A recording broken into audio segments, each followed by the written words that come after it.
Les titres de la semaine. Pompiers de Nanterre, des calendriers pour la bonne cause. Nanterre-Amandier, la parade des taupes. Médiathèque des Fontenelles, ça déménage.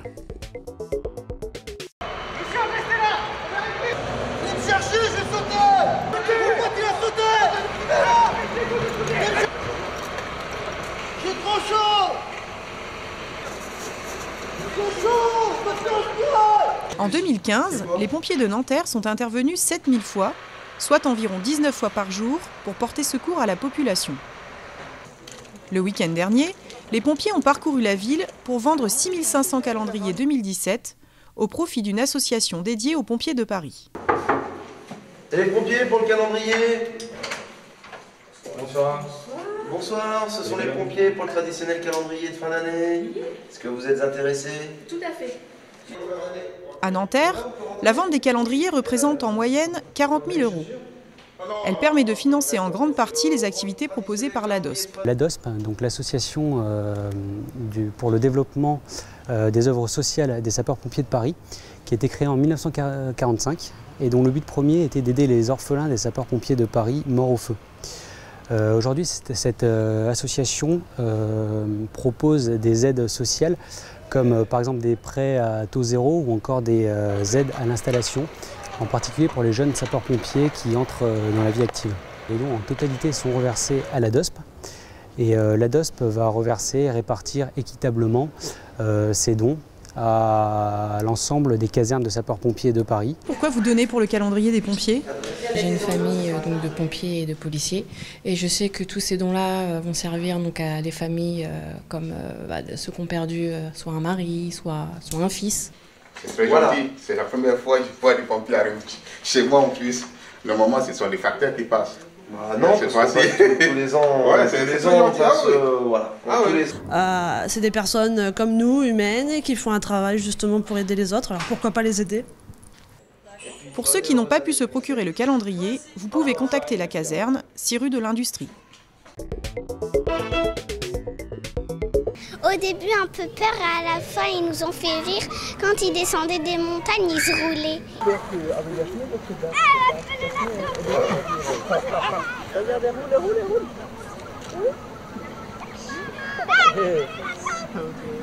Elles sont les rockstars de la dernière création de Philippe Ken. Le 5 novembre, les taupes ont paradé entre l'espace d'art de Nanterre et le théâtre des Amandiers en ouverture du festival Welcome to Caveland. Retour sur une déambulation, un brin utopique. Donc on les a suivis au cours de leur balade, elles ont fait quelques bêtises, donc ça interroge. Je ne sais pas si c'était là pour susciter un scepticisme positif ou pas, mais ça interroge, ça intrigue, donc on veut voir, on veut comprendre ce qui se passe, où est-ce qu'elles vont. En tout cas, elles expérimentent, elles testent des choses. On a pu aussi les toucher et on a aimé quand elles se sont mis en queue leu-leu, en se tenant chacune les queues. Au lieu de se tenir les épaules, elles se sont tenues les queues. C'est vraiment une excellente idée, se balader comme ça en nature et se servir de tout l'ensemble naturel du parc Nanterre, là, parc Malraux, c'est top. Avec en plus, il y avait les odeurs, il y a les couleurs. C'est un spectacle complet, quoi. Et on s'amuse aussi bien en tant qu'enfant qu'adulte. C'est vraiment... Donc on attend avec impatience tout le mois de novembre. On a vu que justement il y avait tout plein de spectacles tout au long du mois de novembre. Et donc voilà. Les taupes sont sorties de terre pour inaugurer le festival Welcome to Caveland. Philippe Ken, est-ce que vous pouvez nous expliquer ce qui va se passer pendant 3 semaines au théâtre Nanterre-Amandier? C'est un véritable thème sur les sous-sols, les mondes souterrains, les cavernes qui va se déployer pendant 3 semaines dans tout le théâtre. Comme vous avez vu un peu ce matin, il y a des installations dans le hall, on retrouve des films d'artistes. L'atelier décor est aménagé avec une grande caverne gonflable qui recevra des concerts. Il y a un spectacle, une création de Apichatpong Weerasethakul, qui est un cinéaste thaïlandais, un grand artiste, qui va déployer Fever Room, une pièce très mystérieuse, magique, sur le grand plateau du théâtre. Et puis les taupes que l'on retrouvera avec un spectacle le soir, la nuit des taupes que je mets en scène, et aussi une version jeune public. J'en passe, mais il y a évidemment l'idée d'une effervescence des enfants jusqu'aux plus adultes. Welcome to Caveland, voilà. Bienvenue dans les cavernes. À l'occasion de la restructuration du centre commercial des Fontenelles, la médiathèque va déménager. 2 mois de fermeture seront nécessaires.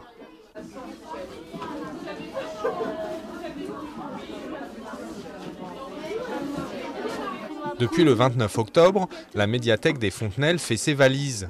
En attendant de s'installer dans des nouveaux locaux début 2020, elle prendra ses quartiers au sein du centre culturel et social Parc-en-Ciel. C'est une volonté partagée, donc je ne me fais aucun souci sur l'installation de la médiathèque au centre social du parc. Nos publics vont se croiser, donc on va rencontrer de nouveaux parents, on va rencontrer à travers leurs enfants, on va rencontrer donc un nouveau public et potentiellement des gens qui seraient intéressés pour adhérer au centre social. C'est la culture qui vient encore renforcer notre volet culturel que l'on propose déjà. Ça fait 1 an que je fréquente et disons que c'est surtout, je viens plus de temps en temps pour lire, mais c'est surtout pour ma fille, qui en prennent beaucoup plus que moi. Et puis ils ont un petit côté chaleureux, j'aime bien. Continuer à être comme ils sont et que s'ils peuvent agrandir, c'est bien pour tout le monde, pour les adultes comme pour les enfants. L'objectif du projet de rénovation est de faire du centre commercial un lieu plus agréable, avec une bibliothèque plus ouverte sur l'extérieur. Le modèle des médiathèques est en train de s'ouvrir, de s'assouplir.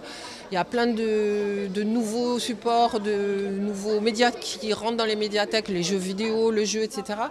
Mais on ne voudrait pas concevoir le projet seul. Donc on va être accompagné dans une démarche participative, c'est-à-dire qu'à partir du mois de décembre, on va travailler avec des gens qui sont des professionnels justement de ces méthodes d'association des habitants et des acteurs du quartier à l'élaboration de nouveaux projets. Actuellement, on est dans 130 mètres carrés, on va passer dans 50 mètres carrés.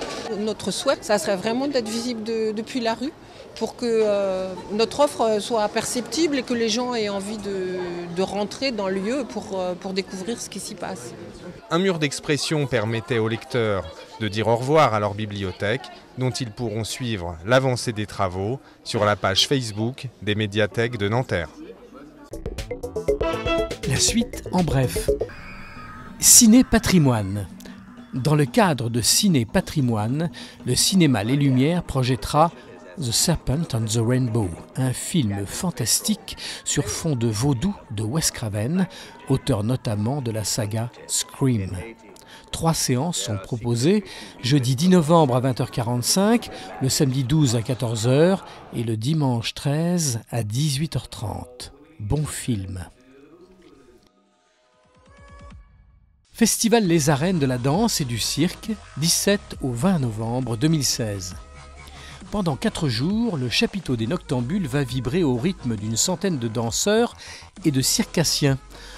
L'occasion de découvrir de nouveaux talents et de redécouvrir des compagnies, régulièrement à l'affiche des scènes franciliennes ou étrangères, dans de nouvelles créations. À la découverte des AMAP. C'est le mois de l'économie sociale et solidaire. Une rencontre est organisée avec les associations pour le maintien d'une agriculture paysanne le 10 novembre de 18h à 19h à la salle des Guignons, 7 boulevard du Général Leclerc. Tout de suite, la question de la semaine. Besoin d'un coup de main pour les tâches du quotidien ? Un collectif d'associations de Nanterre a rejoint le réseau Écotemps pour vous mettre en relation avec vos voisins. Mais à quoi correspond exactement ce dispositif ?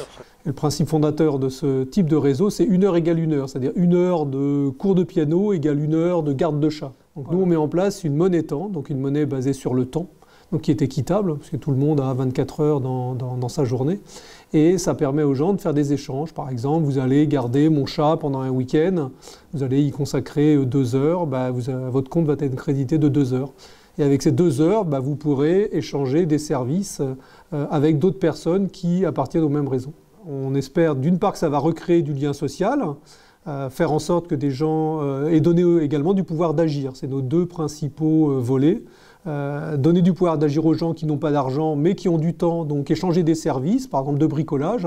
Le dernier qu'on a enregistré, c'est par exemple une dame âgée qui avait perdu son mari et dont le jardin était plus entretenu. Et quelqu'un est venu passer une demi-journée à entretenir le jardin, tondre la pelouse, tailler les arbres pour l'hiver. Et puis l'autre, au travers de ça, c'est les personnes qui peuvent être isolées, vont recréer du lien social au travers de ces échanges. Et même au bout d'un moment, ils n'utilisent plus le réseau, c'est-à-dire ils se rendent des services naturellement comme tout un chacun dans les quartiers parce que ce lien social a été recréé. Merci de votre attention et rendez-vous le 14 novembre.